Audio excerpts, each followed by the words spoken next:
সুসংবাদের মাঝেই নতুন দুশ্চিন্তা। কেমন আছেন ডক্টর কামাল হোসেন? দেশবাসীর কাছে দোয়া চাইল পরিবার।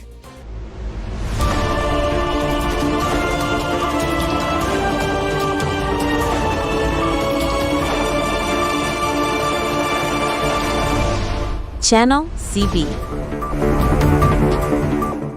গণফোরামের প্রতিষ্ঠাতা এবং বাংলাদেশের সংবিধান প্রণয়ন কমিটির প্রধান ডক্টর কামাল হোসেনের শারীরিক অবস্থা নিয়ে দেশজুড়ে উদ্বেগ তৈরি হয়েছে।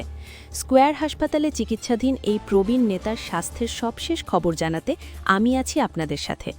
বন্ধুরা, প্রবীণ রাজনীতিবিদ ডক্টর কামাল হোসেনের শারীরিক অবস্থার কিছুটা উন্নতি হলেও দেখা দিয়েছে নতুন জটিলতা।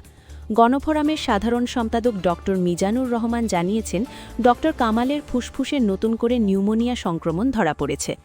৮৮ বছর বয়সী এই বর্ষিয়ান নেতা দীর্ঘদিন ধরেই বয়সজনিত বিভিন্ন জটিলতা এবং ফুসফুসের সমস্যায় ভুগছিলেন। গত ২রা জানুয়ারি তার শারীরিক অবস্থার অবনতি হলে দ্রুত তাকে রাজধানীর স্কয়ার হাসপাতালে ভর্তি করা হয়। নিবিড় পর্যবেক্ষণে রাখার পর গত রবিবার সন্ধ্যায় তাকে আইসিইউ থেকে কেবিনে স্থানান্তর করা হয়েছে। উল্লেখ্য যে গত ৩১ ডিসেম্বর মানিক মিয়া অ্যাভিনিউতে বিএনপি চেয়ারপারসন বেগম খালেদা জিয়ার জানাজায় অংশ নিয়েছিলেন ডক্টর কামাল হোসেন। এরপর ২রা জানুয়ারি শুক্রবার থেকে তার ফুসফুসের সমস্যা বেড়ে যায়।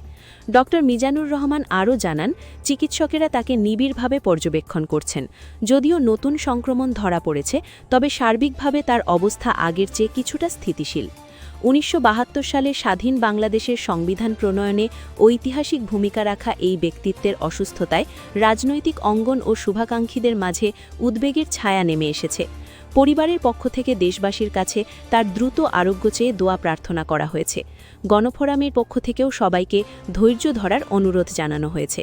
আমরাও ডক্টর কামাল হোসেনের দ্রুত সুস্থতা কামনা করছি। দেশের রাজনীতির এমন সব গুরুত্বপূর্ণ আপডেট পেতে আমাদের চ্যানেলটি সাবস্ক্রাইব করে সাথেই থাকুন। ধন্যবাদ। Subscribe now for daily news and updates.